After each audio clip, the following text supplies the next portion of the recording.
So, see, in our previous class, we were discussing about the behavior of dielectric in a uniform electric field, right? And we have discussed till here the electric field, right? The electric field will be given by what? Sigma by epsilon m, है कि नहीं है? So, हमने क्या किया था? जो electric field है कि नहीं है, फॉर दिस मीडियम है, electric field for this medium will be what? Sigma by epsilon m. अब आपको याद है कि नहीं मुझे पता नहीं, लेकिन आपने चैप्टर 1 है ना, जब चैप्टर 1 आपने सीखा है ना, इलेक्ट्रिसिटी जब आपने पार्ट किया था, राइट, जहाँ पे आप लोगों ने इलेक्ट्रिक फ्लक्स निकाला था, याद है ना, इलेक्ट्रिक फील्ड निकाला था in uniform magnetic in uniform electric field, ठीक है ना। सो आपने इलेक्ट्रिक फील्ड निकाला था जब दो थिन शीट्स जब प्लेस किया था आपका, है ना, तो दो थिन शीट जब प्लेस किया था इलेक्ट्रिक फील्ड में, है कि नहीं है, तो at this on this thin sheets कितना मिला था? E इक्वल टू 0 मिला होगा, and on this seat also हमें क्या होता है? E equal to 0। बट देखिए यहाँ पे कुछ स्पेस है ना, यहाँ पे कुछ स्पेस है, फाइन। तो ये स्पेस क्या है बेसिकली? ये जो स्पेस है बेसिकली, इस स्पेस में कुछ चार्ज होगा, है ना, तो इसे कहते हैं हम सरफेस चार्ज डेंसिटी, जिसे कहते हैं सिग्मा, रिप्रेजेंट करते हैं, है कि नहीं है। और ये डिपेंड किस पे करेगा? फ्री स्पेस में। देखो यहाँ पे कुछ नहीं, मतलब यहाँ क्या है? एयर है बेसिकली, मानते हैं वैक्यूम, फाइन। सो इसलिए हमारा यहाँ क्या था? E equal to sigma by epsilon naught. But in this case देखिए यहाँ कोई एयर नहीं है ना, यहाँ एक डाइलेक्ट्रिक पड़ा हुआ है, फाइन। ये फ्री स्पेस में नहीं, ये एक मीडियम आ गया, है ना। तो हमने क्या किया? बस ये एप्सिलॉन नॉट को हटा के क्या लिख दिया? एप्सिलॉन एम लिख दिया। एप्सिलॉन मतलब क्या? Permittivity of what? Absolute permittivity of A medium, ठीक है। यहाँ होता है फ्री स्पेस, बट यहाँ हमारा क्या है? ऑफ ए मीडियम है। यहाँ तक क्लियर? फाइन। नाउ एक और टॉपिक जो कि हमारा होगा डाइलेक्ट्रिक कांस्टेंट। हम थोड़ा आगे बढ़े इससे पहले मैं आपको बताता हूँ डाइलेक्ट्रिक कांस्टेंट।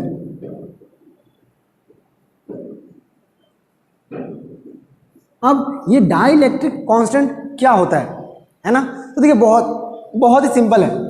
डाइलेक्ट्रिक कांस्टेंट जब भी एक कांस्टेंट है कि नहीं है, जनरली हम लोग 90% ऑफ द केसेस में एक कांस्टेंट को के ही मानते हैं, है ना।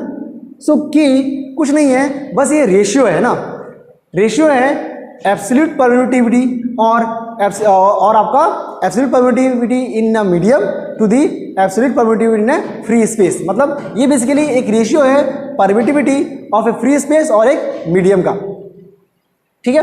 Permittivity of a free space and a medium का हमारा क्या है? बेसिकली ये एक आपका रेशियो है, ठीक है। सो ये कहता है कि epsilon m by epsilon naught, ठीक है। सो डाइलेक्ट्रिक कांस्टेंट क्या होता है? The ratio of the absolute permittivity of a medium to the absolute permittivity in a free space, ठीक है। ये बेसिकली दो स्पेस का बेसिकली है ना परमिटिविटी निकालने के लिए कांस्टेंट है। तो अब देखिए यहाँ पे इसका अगर मैं यूज करूँ, है कि नहीं है, also K is equal to epsilon m by epsilon naught. अब सोच रहे होगे कि मैंने ये क्यों लेके आया, क्योंकि देखो यहाँ पे एप्सिलॉन एम यहाँ पे पड़ा हुआ है ना, एप्सिलॉन एम यहाँ पे है ना, तो क्या मैं इस इक्वेशन से एप्सिलॉन एम का वैल्यू निकाल सकता हूँ कि नहीं? देखो तो अगर मैं सॉल्व करूँगा सिंपली इसको, तो क्या होगा? K into epsilon naught is equal to E m. Let's say equation 1, let's say equation 2, है ना। So epsilon m equal to क्या होगा? के एप्सिलॉन नॉट। सो मैं इस इलेक्ट्रिक फील्ड को, है कि नहीं है, इन टर्म्स ऑफ, है ना, in terms of free space भी निकाल सकता हूँ, right. So in terms of free space निकालने के लिए ही मैंने ये डाइलेक्ट्रिक कांस्टेंट का इस्तेमाल किया है यहाँ पे, ठीक है। सो देखिए क्या होगा अभी? के एप्सिलॉन नॉट इक्वल टू ये हो गया। अब अगर मैं इसको सब्स्टिट्यूट कर दूँ,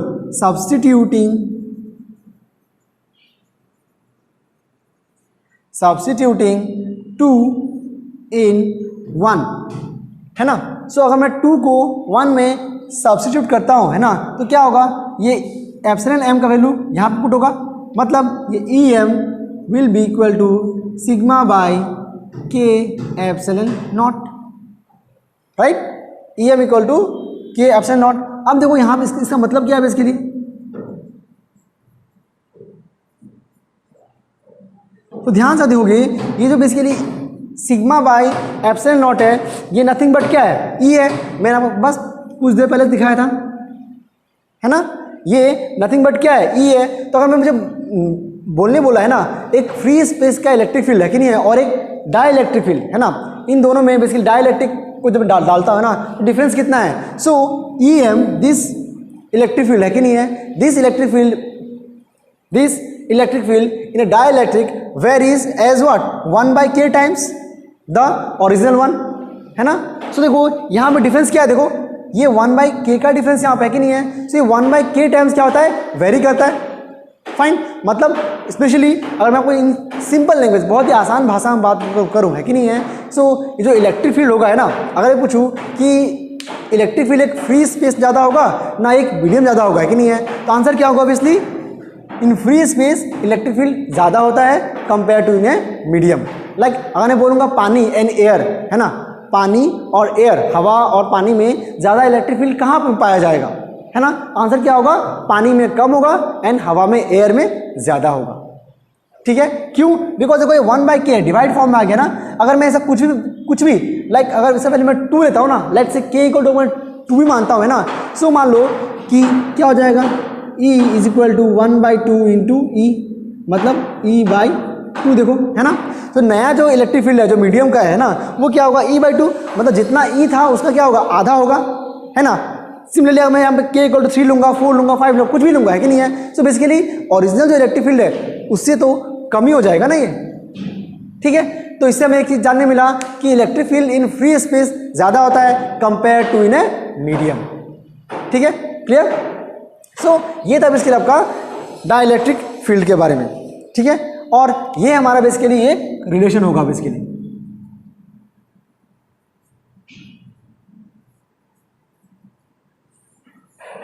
electric field, right, electric field when a dielectric is place in uniform electric field, है कि नहीं है। सो इस मीडियम का इलेक्ट्रिक फील्ड कितना पाया जाएगा, EM = 1/k, है ना, EM = 1/k σ/ε0।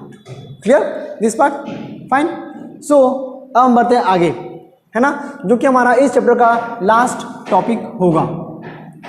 ठीक है, इस चैप्टर का हमारा क्या होगा, लास्ट टॉपिक होने वाला है वो।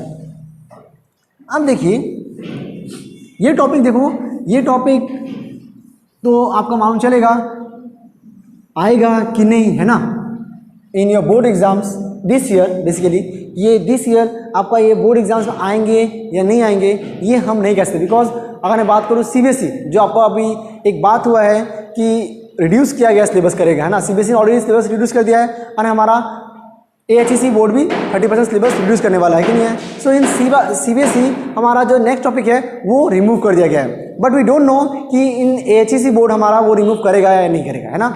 So for that let's do this. अगर नहीं आएगा तो इग्नोर कर देना, अगर आ गया तो ठीक ही है। ठीक है, सो हमारा नेक्स्ट टॉपिक होगा वेन डी ग्राफ जनरेटर। हमारा नेक्स्ट टॉपिक क्या होगा, वेन डी ग्राफ जनरेटर।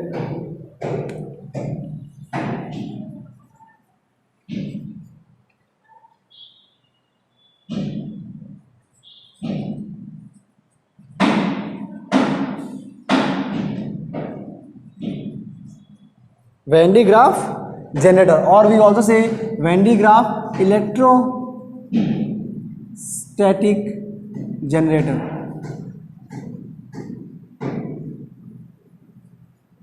ठीक है, अब देखो ये है क्या, है ना। अब देखिए ये करने से पहले हमें कुछ बेसिक चीज़ें जानना पड़ेंगे। ठीक है, लाइक अब मान लो कि अगर मैं एक अनइवन सरफेस लेता हूँ, लेट्स से कि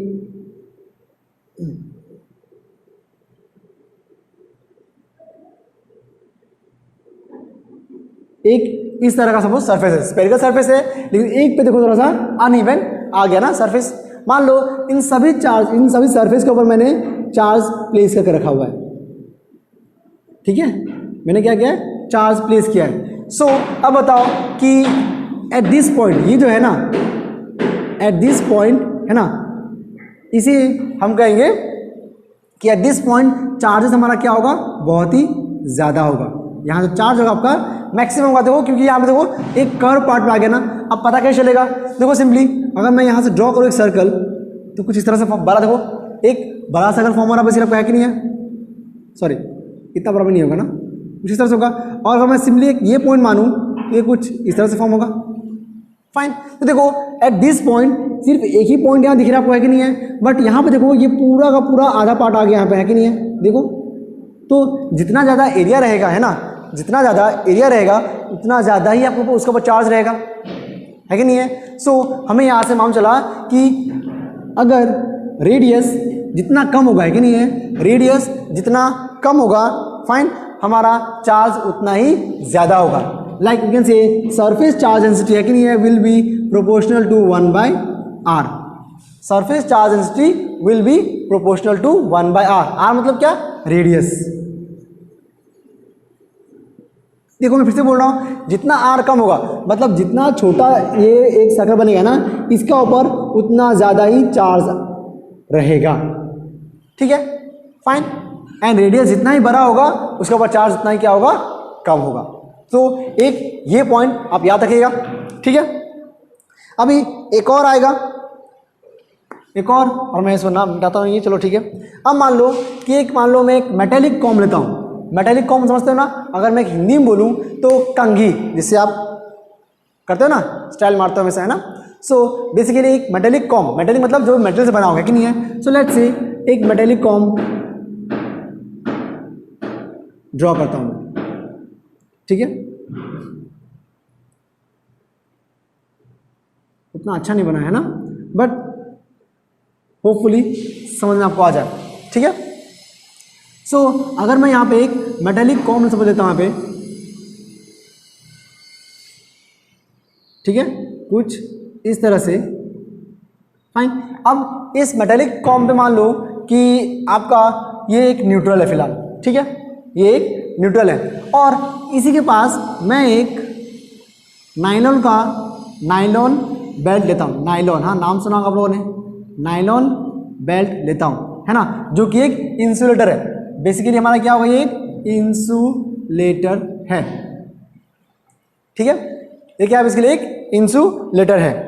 अब देखो क्या होगा, क्या होगा, अगर ये एक इंसुलेटर है कि नहीं है, तो ये जो है इसका शार्प पॉइंट है, देखो यहाँ पे ये शार्प पॉइंट देख रहे हो ना, जहाँ पे बहुत ही नुकीला होगा, है ना, एट शार्प पॉइंट्स यहाँ पे चार्जेस बहुत ही ज़्यादा होते हैं, ठीक है। सो क्या होगा, ड्यू टू दिस इंसुलेटर, है कि नहीं है, इस पॉइंट का सारा पॉजिटिव चार्जेस यहाँ पे आ जाएंगे,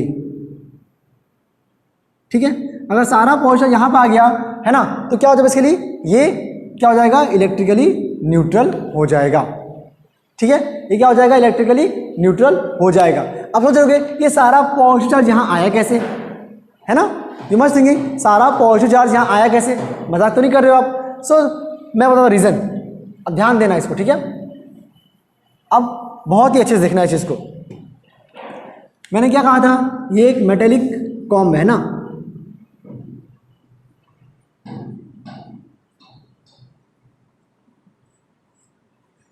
इस शार्प पॉइंट पे, तो इसे कहते हैं हम शार्प पॉइंट, जो आपको नुकीलापंती दिख रहा है इसमें, है कि नहीं है, ये एक शार्प पॉइंट है, फाइन। जब मैं इस नाइलॉन बेल्ट को इसके पास लाऊंगा, और ये क्या है, अगर ये मेटल है तो ये कंडक्टर होगा, है ना, यहाँ पे बेसिकली हमारा क्या हो सकता है, यहाँ पे बेसिकली इंडक्शन पॉसिबल है। सो ये क्या करेगा, बेसिकली ये क्या करेगा, इस इंसुलेटर से सारा नेगेटिव चार्ज यहाँ लेके आएगा। अब देखो जब नेगेटिव चार्ज यहाँ आएगा तो ऑलरेडी ये बेसिकली कंडक्टर था, है ना, तो ये क्या हो जाएगा, डिस्चार्ज हो जाएगा। क्या हो जाएगा, डिस्चार्ज, मतलब ये इसके ऊपर चार्ज अब नहीं रहेगा। अगर नेगेटिव चार्ज इसका ऊपर से यहाँ चला गया तो बचा क्या यहाँ पे, अगर इसका ऊपर से नेगेटिव चार्ज यहाँ से उठ के यहाँ चला गया तो यहाँ क्या बच जाएगा, सिर्फ पॉजिटिव चार्ज बचेगा, कि नहीं है। तो इसीलिए हम कहते हैं पॉजिटिवली चार्ज हो जाएगा ये, ठीक है, ये क्या हो जाएगा, पॉजिटिवली चार्ज हो जाएगा। और इस फेनोमेना को हम कहते हैं कोरोना डिस्चार्ज। अब देखो ये हमारा ये कोरोना, ये बीमारी वाला कोरोना नहीं है, हाँ, ये मत सोचना ये कोरोना जो चल रहा है अभी ना, वो कोरोना नहीं है। इस जो फेनोमेना जो हो रहा है ना, इस इंसुलेटर के ऊपर जो पॉजिटिव चार्ज आ गया, और ये जो है, ये जो कॉम था, मेटेलिक कॉम था ना, ये जो डिस्चार्ज हो गया है, ठीक है, जो डिस्चार्ज हुआ है, इस फेनोमेना को हम कहते हैं कोरोना डिस्चार्ज, ठीक है, या इसे हम कहते हैं डिस्चार्ज ऑफ शार्प पॉइंट्स भी कहते हैं, ठीक है, शार्प पॉइंट डिस्चार्ज भी इसे कहते हैं, ठीक है। ये दो चीज़ आप लोग ध्यान रखना, फाइन। अब बताओ एक चीज बताओ कि अगर मैं कॉम लूँ है ना, तो चार्ज डेंसिटी सबसे ज़्यादा कहाँ पाया जाएगा? इस कॉम पे चार्ज डेंसिटी सबसे ज़्यादा कहाँ पाया जाएगा? समझते हो ना, चार्ज डेंसिटी क्या होता है? सबसे ज़्यादा चार्ज है ना, मैक्सिमम नंबर ऑफ चार्ज कहाँ पाया जाएगा? ऑब्वियसली ये शार्प पॉइंट्स पे ही पाया जाएगा। मैं पहले बोल रहा हूँ, लेकिन देखो बोलने का तरीका क्या अलग अलग है ना। मैं एक फिजिकल टर्म पूछा है ना, चार्ज डेंसिटी, करेक्ट, और मैंने कुछ पहले कहा था कि इस शार्प पॉइंट्स पे ज़्यादा चार्ज रहेंगे, है ना, दो अलग अलग होगा ना। जब मैं बोलूँगा इस शार्प पॉइंट पे ज़्यादा चार्ज रहेंगे, है ना, आपको समझ में आ गया होगा, हाँ सही है। लेकिन जब मैंने पूछा कि सबसे ज़्यादा चार्ज डेंसिटी कहाँ होगा, तो सोचने लगे ये क्या पूछ दिया, चार्ज डेंसिटी, है ना, दोनों एक ही बात है। सबसे ज़्यादा चार्ज जो सरफेस जहाँ पाया जाएगा ना, उसे कहते हैं हम चार्ज डेंसिटी, ठीक है। तो सबसे ज़्यादा चार्ज डेंसिटी कहाँ पाया जाएगा? एट द शार्प पॉइंट्स, ठीक है, फाइन। अब आते हैं हमारा काम का बात। अब एक और काम के बारे में हम पढ़ते हैं, जो सेकेंड प्रिंसिपल जिसे हम कहते हैं, है कि नहीं है। ये तो हमारा पहला प्रिंसिपल हुआ वेन डी ग्राफ का। फर्स्ट प्रिंसिपल ये होगा कोरोना डिस्चार्ज, ठीक है। सेकेंड प्रिंसिपल क्या होगा? देखो ये अगर नंबर 1 होगा, ये नंबर 2। अब मान लो एक स्पेरिकल सरफेस लेता हूँ, ठीक है, मान लीजिए यहाँ पे चार्जेस है, और इसी के अंदर में एक और स्पेरिकल लेता हूँ। अब इसका ऊपर भी चार्जेस भी है। सो नॉर्मली पता है क्या होता है बेसिकली, ये जो चार्ज है, लेट्स से अगर यहाँ पे 5 कूलम चार्ज था और यहाँ पे लेट्स से 2 कूलम चार्ज था, है कि नहीं है। सो जो सेकेंड सरफेस जो इसका अंदर है ना, जो सेकेंड सरफेस है का चार्ज है ना, ये सरफेस का चार्ज यहाँ पे ट्रांसफर हो जाएगा। कुछ टाइम में बाद क्या हो जाएगा, इस सरफेस का चार्ज इस सरफेस पे ट्रांसफर हो जाएगा। जब ये 2 कूलम चार्ज यहाँ जाएगा तो क्या हो जाएगा, 5C plus 2C 2 coulomb, that is 7 coulomb charge, है ना। मतलब पहले ये इस बाहरी है ना, जो बाहरी जो स्पेरिकल है ना, यहाँ पे मोर नंबर ऑफ चार्ज हो जाएंगे, है ना। अब मोर नंबर ऑफ चार्ज मतलब ये नहीं कि जितना भी हो जाएगा, डिपेंड करेगा, है ना। इस नीचे वाले में जितना चार्ज होगा वो सब के सब चार्ज कहाँ चले जाएंगे, ऊपर वाले में चले जाएंगे, एंड दोनों क्या हो जाएंगे, ऐड हो जाते हैं, ठीक है। इससे फायदा क्या होगा कि हमारा ये दोनों जो है ना, ये जो बाहर वाला जो है ना, ये मोर पॉजिटिवली चार्ज हो जाएगा, है ना, और ये एक हाई वोल्टेज क्रिएट कर पाएगा फिर, फाइन। बस में आया कि नहीं आया? तो मोर नंबर चार्ज होगा तो क्या करेगा, ये एक हाई वोल्टेज ये करेगा, प्रोवाइड करेगा। सो हमारा ये भी एक प्रिंसिपल हो गया, ठीक है। अच्छा, अभी आते हैं हमारा वेन डी ग्राफ जनरेटर के ऊपर में। ये इसका कंस्ट्रक्शन, ये बनाता कैसे है लोग, है कि नहीं है। बहुत ही आसान है, ज़्यादा टफ नहीं है, ध्यान से देखना आप लोग, ठीक है। अब देखो इसका कंस्ट्रक्शन कैसे किया। एक बेसिकली मेटेलिक स्पेरिकल लिया, स्पेयर लिया इस तरह से, फिर इसको यहाँ से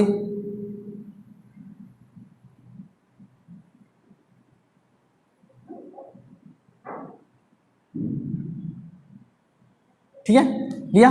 अब देखो ये जो रॉड है ना, इसको हम लोग इंसुलेट कर देंगे ताकि ये खड़ा रह सके, है कि नहीं है।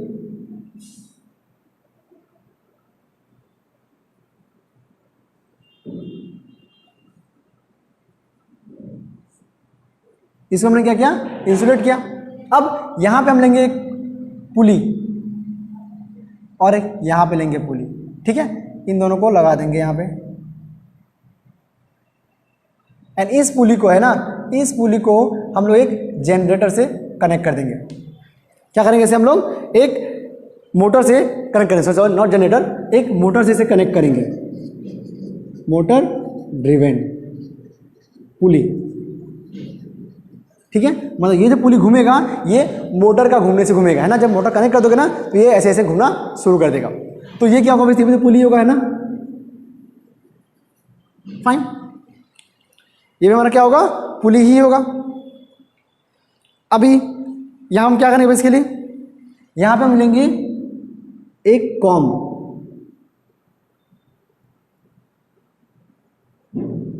एक मेटेलिक कॉम लेंगे हम यहाँ पे, ठीक है। और इसको हम कनेक्ट करेंगे हाई वोल्टेज प्रोवाइडर से, पॉजिटिव चार्ज होगा, और इसको हम यहाँ पे अर्थिंग कर देंगे,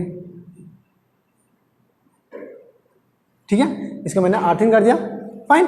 अब यहाँ पे एक और इस पॉइंट पे ना, इस पॉइंट पे एक और हम लेंगे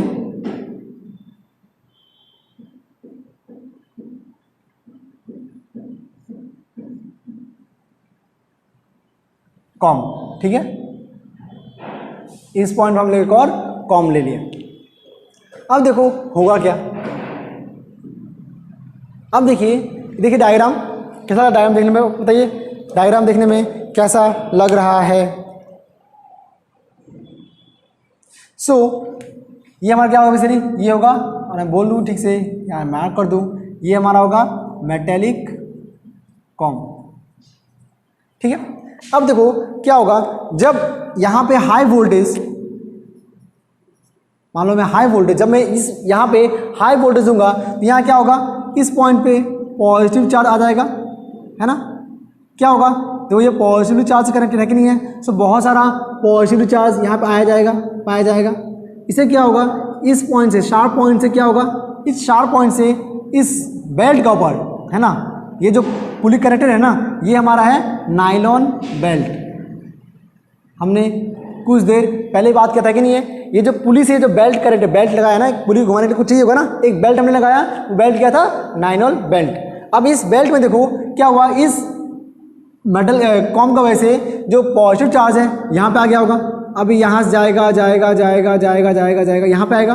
अब देखो जब इस पॉइंट पे आएगा, जब इस पॉइंट पे आएगा तो ये पॉजिटिव चार्ज जब यहाँ जाएगा तो इस पॉजिटिव चार्ज को, है ना, ये तो कंडक्टर खींच लेगा, अटैक कर लेगा, बिकॉज इस कंडक्टर के ऊपर है कि नहीं है, इस कंडक्टर के ऊपर है कि नहीं है, आपका बहुत सारा क्या है, नेगेटिव चार्ज प्रेजेंट है। तो ये क्या होगा बेसिकली, ये पॉजिटिव चार्ज यहाँ आएगा और इस चीज़ को डिस्चार्ज कर देगा, खत्म कर देगा, पॉजिटिव नेगेटिव कैंसिल आउट, ठीक है। फिर यहाँ खत्म हो गया, फिर ये पुली घूमेगा और घूम के वापस यहाँ पे आएगा, फिर जनरेटर यहाँ से फिर से मोटर चलेगा, मोटर चलने के बाद क्या होगा, फिर से सेम फेनोमेना बार बार होगा, है ना। लेकिन अब देखो ये फेनोमेना होने के साथ साथ यहाँ जो पॉजिटिव चार्ज यहाँ पे आया था, है ना, जो मैंने कहा यहाँ डिस्चार्ज हो जाएगा, है ना। अब देखो यहाँ अगर पॉजिटिव चार्ज यहाँ पे आया, अगर यहाँ पे पॉजिटिव चार्ज आया है कि नहीं है, सो पॉजिटिव नेगेटिव, है ना। मान लो यहाँ पे मान लो आपका 10 इलेक्ट्रॉन था एंड 10 लेट से प्रोटॉन था इस कॉम पे, है ना। कॉम पे आपका पहले इनिशियली ये 10 इलेक्ट्रॉन एंड 10 प्रोटॉन बैलेंस था।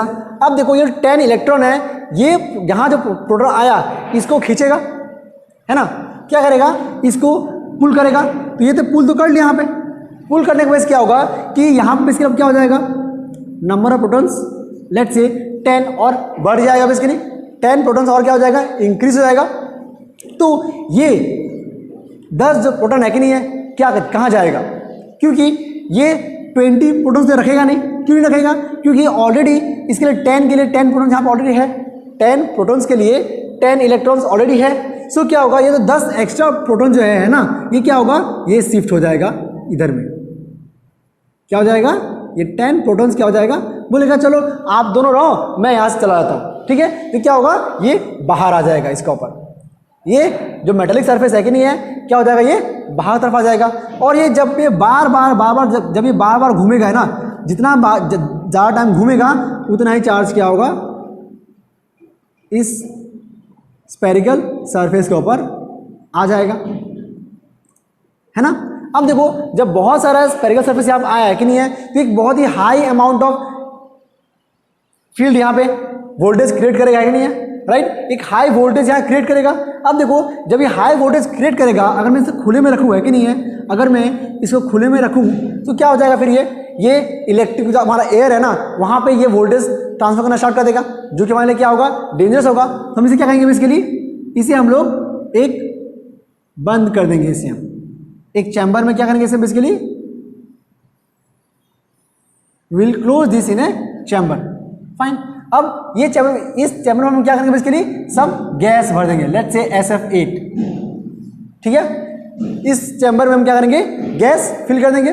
सो दैट क्या होगा कि ये जो गैस है क्या काम करेगा, ये जो इलेक्ट्रिक फील्ड जो हाई वोल्टेज जो क्रिएट हुआ है कि नहीं है, इसको ये नलीफाई कर सके, है ना, मतलब अंदर रख सके, फाइन, बाहर ना जाने दे, ठीक है। तो ये बेसिकली हमारा क्या हो जाएगा, इस गैस का काम होगा। और ये हम गैस चैम्बर यहाँ पे बेसिकली बना लेंगे, जिसमें बंद कर देंगे इसको, ठीक है। तो ये था बेसिकली आपका वैन डी ग्राफ जनरेटर। ठीक है। अब सवाल है ये यूज कहाँ होता है ना, ये बोल तो दिया, इतना पॉजिटिव चार्ज प्रोड्यूस तो कर लिया, लेकिन इस्तेमाल कहाँ होता है, तो इसका इस्तेमाल बेसिकली आपका न्यूक्लियर रिएक्शंस में होता है। ठीक है, इसका जो आपका यूज था वेन डी ग्राफ का जो यूज आपका है कि नहीं है, वो कहाँ यूज था, बेसिकली आपका न्यूक्लियर रिएक्शन है। अब कैसे होता है इसका है कि नहीं है, आपने पढ़ा होगा न्यूक्लियर रिएक्शन क्या होता है, पॉजिटिव पॉजिटिव साथ में आता है, पॉजिटिव से नेगेटिव साथ में ले आता है कि नहीं है, ताकि वो एक high amount of electric means आपका वोल्टेज क्रिएट कर सके, है कि नहीं है। फाइन, सो उसी के लिए हम लोग एक जब हाई अमाउंट ऑफ वोल्टेज जब क्रिएट करना होगा है ना, तो हम लोग इस वेन डी ग्राफ जनरेटर को इस्तेमाल करेंगे और वहाँ से लेके आएंगे। ठीक है, सो बेसिकली ये आपका हो गया वेन डी ग्राफ, जो कि हमारा क्या था लास्ट टॉपिक ऑफ चैप्टर 2। ठीक है, अब इन आवर नेक्स्ट क्लास हम क्या करेंगे, कुछ सम्स करेंगे, जो रह गया है कि नहीं है, कैपेसिटेंस के ऊपर सम्स हमारा रह गया करना। फाइन, और भी जो एप्लीकेशन से हमारा है कि नहीं है, उसके ऊपर हम सम्स करेंगे। ठीक है, so in our next class chapter 2 खत्म हो जाएगा। Fine, so see you in the next class.